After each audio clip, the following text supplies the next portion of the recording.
Good afternoon, everybody. My name's Dustin Ponder. And I'm Dave Schneider. And we're both members of Teamsters Local 512 here in Jacksonville. Dave and I are both elected union stewards in our local. We're drivers at UPS, but we're also members of a reform caucus that exists in our union called 512 Teamsters United. Now, this group is made up of rank and file members, shop stewards, workplace leaders, and activists from all different crafts and workplaces. And we're committed to a few things, including restoring member control of our union, winning strong contracts and enforcing those contracts, and ending the corruption that's been going on in our union. We're doing this video today as a message of solidarity to the nearly 1,200 school bus drivers in Duval County represented by our local union, Teamsters 512. Folks, we are less than 2 weeks away from August 20th, which is the date that DCPS, the Duval County School District, has set for reopening public schools. Over the last 2 weeks, Dustin and I have gotten to speak with a lot of y'all, a lot of school bus drivers in our local, about their thoughts and their concerns regarding this reopening.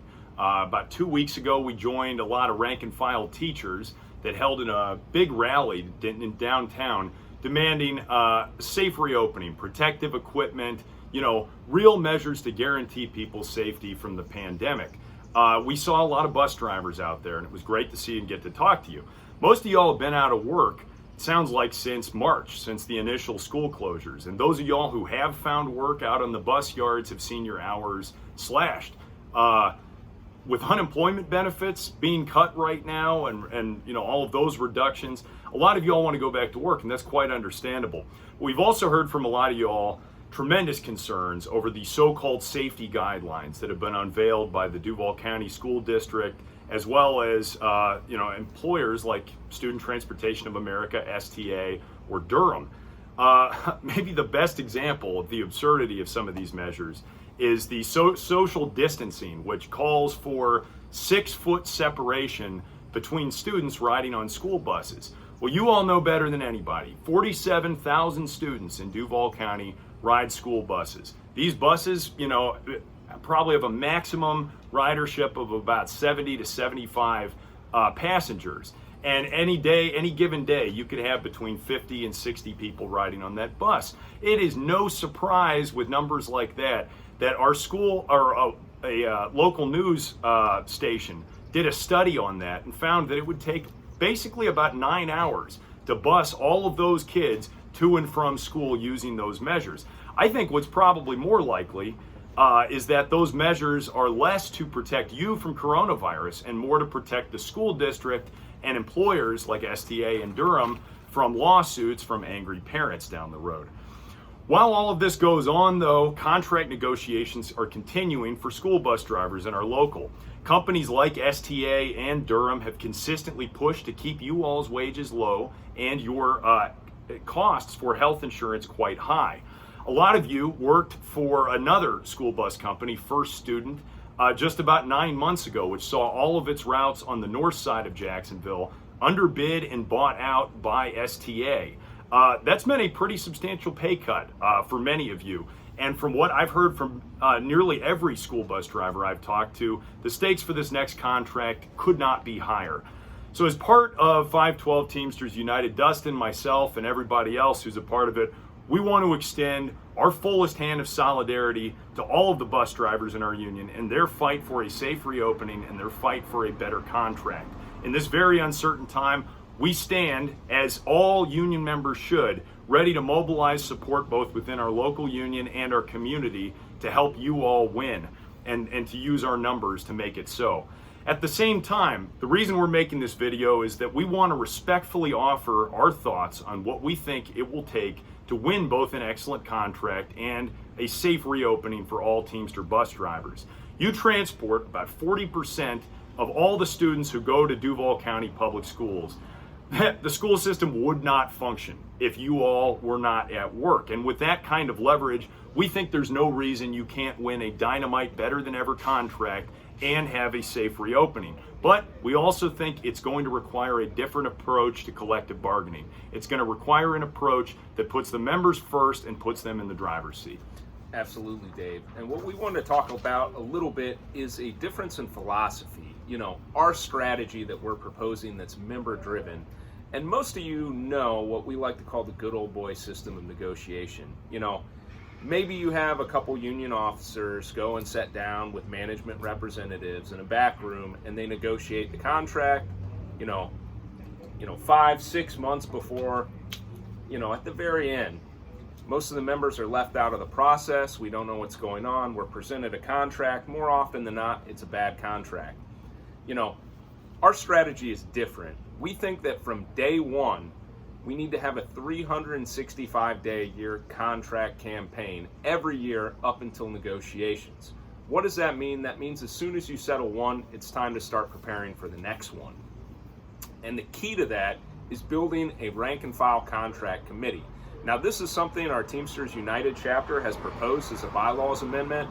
It's still being held up as by the local union right now, but this would transform the way we bargain.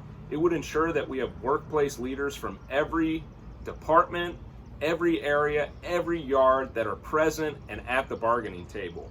These people are going to survey our members, gather what are the key points that we need in those contract negotiations, and they are going to bring those directly to management. No more backroom deals, just our members at the bargaining table bringing up what we want. And this is so important in a lot of ways because that means our folks are going to come back. They're going to be engaged in this contract fight. They're going to know what's going on. They're going to be informed. But that's not the only thing we need to do. We need constant communication with our members.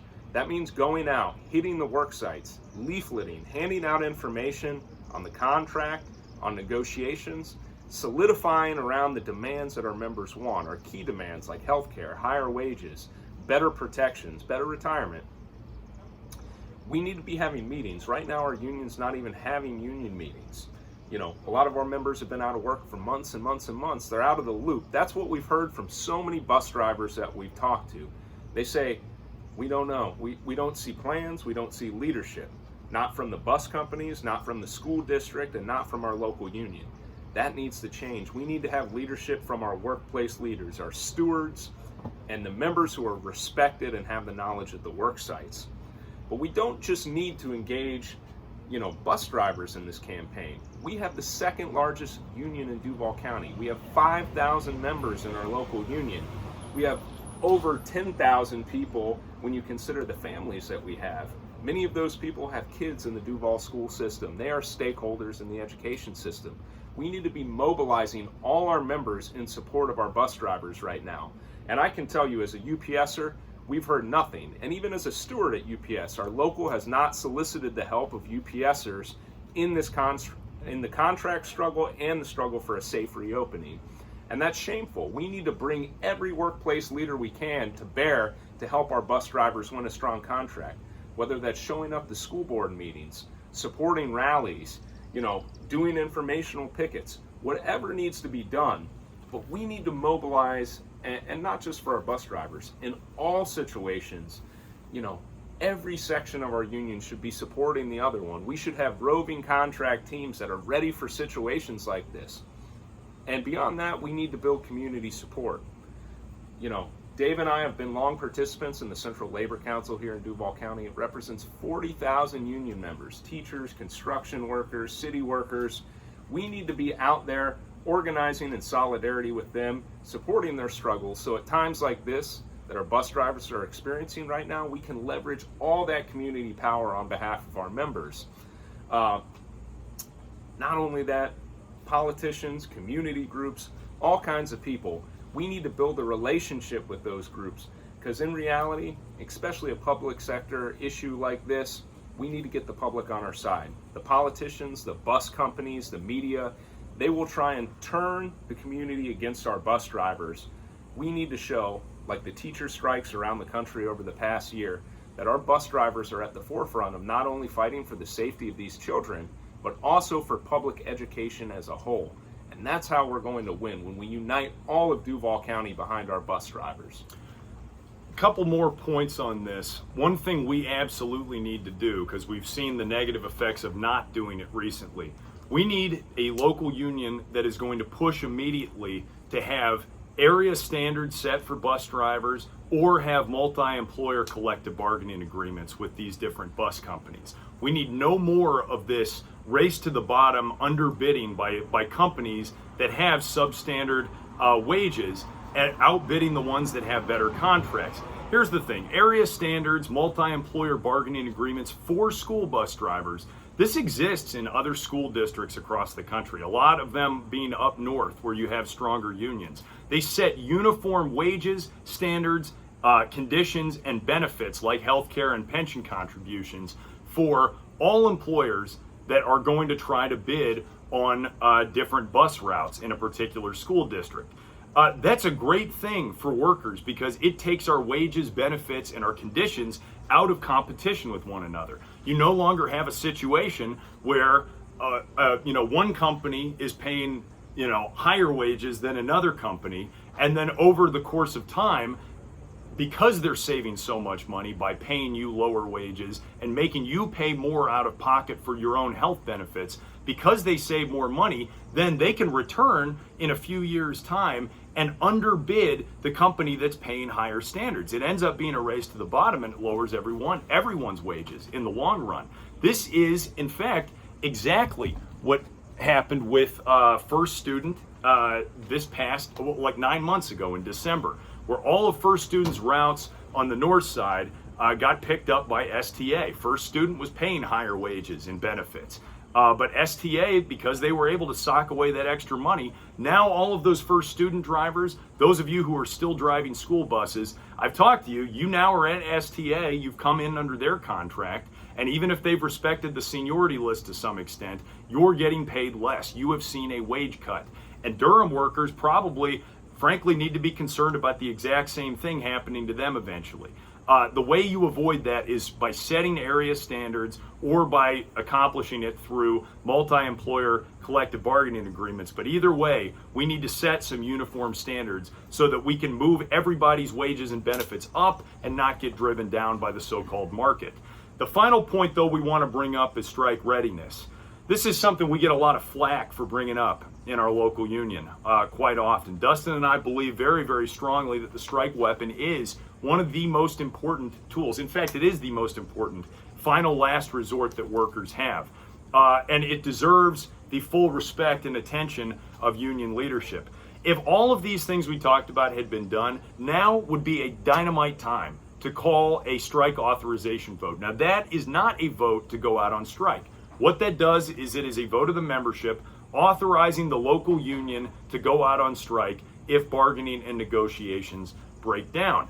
It's part of building a credible strike threat, but the other part is doing everything that Dustin and myself just laid out before. It's having a member-driven union where the members are in constant communication with one another. They know the status of bargaining. You have the full weight of the local union's numbers behind you so that you could potentially win a strike. See, employers pay very close attention to this. And unfortunately, a lot of times what union officials will do is if they negotiate a substandard or sellout contract, they will take a strike authorization vote after doing no preparation at all amongst the membership. So members oftentimes will vote no on that, or they won't vote yes in high enough numbers. So then the leadership comes back and says, well, hey, you didn't want to strike? You got to take the deal we negotiated. And then everyone suffers by having a sellout agreement. That's an irresponsible way to use the strike weapon. Instead, and just to say, employers, like I said, they pay close attention to that. And a low yes vote on a strike authorization, even a cynical one, called by officials who don't mean to go out on strike, a low yes vote or a majority no vote, it shows division in the ranks and it weakens the union's hand at the bargaining table. We don't think it's too late for you school bus drivers in our local union to win both a safe reopening here in 2 weeks and then also win better contracts for all 1,200 school bus drivers. It's not too late, but it's going to require some pretty drastic measures, which is why we stand ready to offer our fullest support and solidarity. Absolutely. And we're talking to our bus drivers that have reached out to us, our members in Teamsters United. We're going to be out there. We're going to see you. We're going to be supporting you. If you support what we're talking about, a new model, come join us. Check out 512 Teamsters United. Send us an email. Get in touch. and help us build this movement to take back what's yours. Take back your union, your future, your contract. Solidarity. Solidarity.